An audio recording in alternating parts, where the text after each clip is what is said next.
Hi friends, welcome to Cuisine Vino. இன்னைக்கு நம்ம ஓமவல்லி வச்சு ஒரு ரெசிபி பார்க்க போறோம். ரொம்ப ஹெல்தியான ரெசிபி. சோ அது என்ன இதுன்னு பார்க்க முடியும். இந்த சேனலை புதுசா பார்க்குற வியூவர்ஸ் வீடியோ கீழ தெரியுற ரெட் கலர் சப்ஸ்கிரைப் பட்டனை கிளிக் பண்ணிக்கோங்க. பக்கத்துல பெல் சிம்பல் இருக்கும். அதையும் கிளிக் பண்ணிக்கிட்டீங்கன்னா உங்களுக்கு நான் வீடியோ போடும்போது மிஸ் ஆகாம நோட்டிஃபிகேஷன் வரும். நீங்க வீடியோ பார்க்கலாம். இன்னைக்கு நம்ம வந்து ஓமவல்லியில ஒரு ஸ்நாக் ஐட்டம் பார்க்க போறோம். ஓமவல்லியில வந்து நிறைய விதமான ரெசிபிஸ் பண்ணலாம். இது வெறும் ஒரு ஹெல்த் ரிலேட்டட் அதாவது சளிக்கு இருமலுக்கு இதுக்கு மட்டும் யூஸ் பண்ற ஒரு மெடிசினல் அப்படின்ற மாதிரி ஒதுக்கி வச்சிரோம் நம்ம இதுல. பட் இதுல வந்து கஷாயம் தவிர நிறைய விஷயங்கள் ரெசிபிஸ்லாம் பண்ணலாம். ரசம் வைக்கலாம், குழம்பு வைக்கலாம், சட்னி நிறைய இருக்கு. நான் ஃபியூச்சர்ல உங்களுக்கு அந்த வீடியோஸ்லாம் அப்லோட் பண்றேன். இன்னைக்கு நம்ம வந்து ஓமவல்லி இலையை வச்சு நான் வந்து உங்களுக்கு பஜ்ஜி செய்ய போறேன். நான் கம்மி அமௌண்ட் தான் செஞ்சு காட்ட போறேன். உங்களுக்கு கண்டிப்பா இந்த டேஸ்ட் பிடிக்கும். கண்டிப்பா ட்ரை பண்ணி பாருங்க. உங்களுக்கு வித்தியாசமான ஒரு டேஸ்ட்ல இருக்கும். நம்ம சேனல் ஆல்ரெடி பஜ்ஜி ரெசிபிஸ்ல எப்படி இந்த மாவு வந்து ரெடி பண்றதுன்னு ஆல்ரெடி இருக்கு. ஸோ நீங்க தேவைப்படுறவங்க அதை போய் பாருங்க. இப்போ இது வந்து எப்படி ஃபஸ்ட்டு வந்து இந்த இலைகளை நல்லா இந்த மாதிரி பெரிய இலைகளை எடுத்துக்கோங்க கிடைக்கிறத. அதை வந்து நல்லா கழுவிட்டு வாஷ் பண்ணி இந்த மாதிரி எடுத்து வச்சுருங்க. இப்போ இதுக்கு வந்து என்னென்ன தேவைன்றது சொல்லிடுறேன்.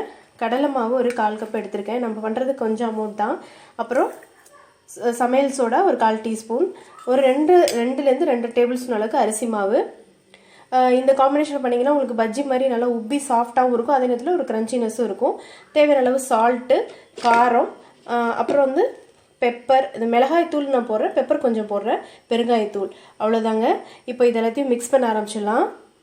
ஸோ பஜ்ஜி வந்து சிம்பிளான ரெசிபி தான். பட் அதை மிக்ஸ் பண்ணும்போது கரெக்டாக மிக்ஸ் பண்ணேன்னா உங்களுக்கு ப்ராப்பராக கடையில் இருக்கிற மாதிரியான அந்த டெக்ஸ்சரோ எல்லாம் அந்த ஒரு சாஃப்டாக உப்பி வர மாதிரி வராது. நம்ம அதுக்கு தான் பேக்கிங் சோடா போடுறோம். ரொம்ப கம்மியாக தான் போடுறோம். இப்போது நான் வந்து இது கடலை மாவு போட்டேன். இப்போது அரிசி மாவு போட்டிருக்கேன்.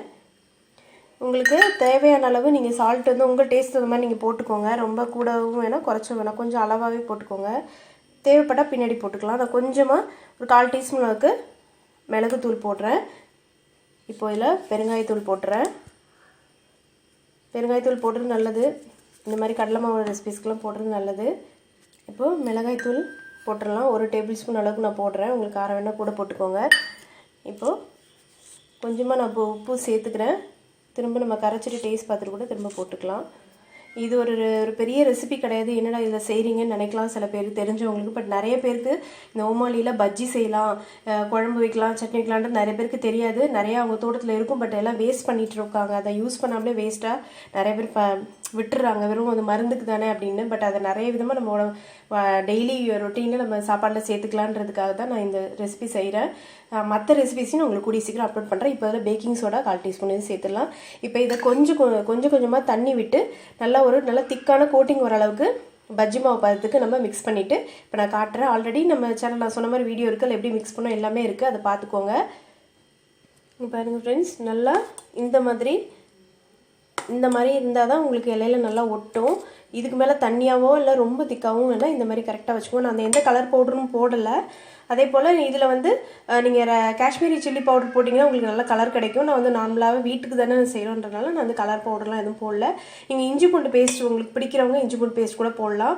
இன்னும் ஒரு ஃப்ளேவர் வேணுங்கிறவங்க அந்த மாதிரி போட்டுக்கலாம். இப்போ இதை வந்து இதில் நம்ம ஒன்றா நினச்சி போடலாம். இந்த காம்போட போட்டோம்னா கொஞ்சம் பார்க்க அழகாக இருக்கும். அதனால் இது போட்டுருக்கேன். வேணாங்க அந்த இடத்துல நறுக்கிடலாம். இப்போ எண்ணெய் காய வச்சாச்சு. இப்போ ஒன்றா போட்டுட்டு உங்களுக்கு காட்டுறேன். இப்போ எண்ணெய் காஞ்சிருச்சு. இது மாதிரி நல்லா டிப் பண்ணி 1 or 2 டைம்ஸ் டிப் பண்ணி போடுங்க.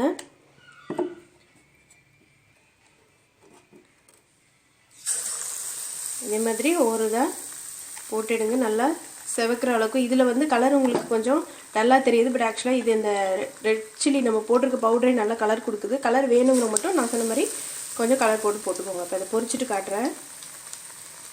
போட்டோன்னே நல்லா எப்படி உப்பி வருது பாருங்கள். அந்த இலையோட ஷேப்லேயே அப்படியே வரும் பாருங்கள். இப்போ இது ரெடி ஆகிடுச்சு. இதை எடுத்துடலாம். பாருங்கள் நல்லா உப்பி எவ்வளோ குண்டுன்னு வந்திருக்கு. இப்போ இது எல்லாத்தையும் போட்டுட்டு உங்களுக்கு காட்டுறேன். பாருங்கள் ஃப்ரெண்ட்ஸ், நம்மளோட ஓமவல்லி இல்லை ஒரிகானோ பஜ்ஜி ரெடி ஆகிட்டு.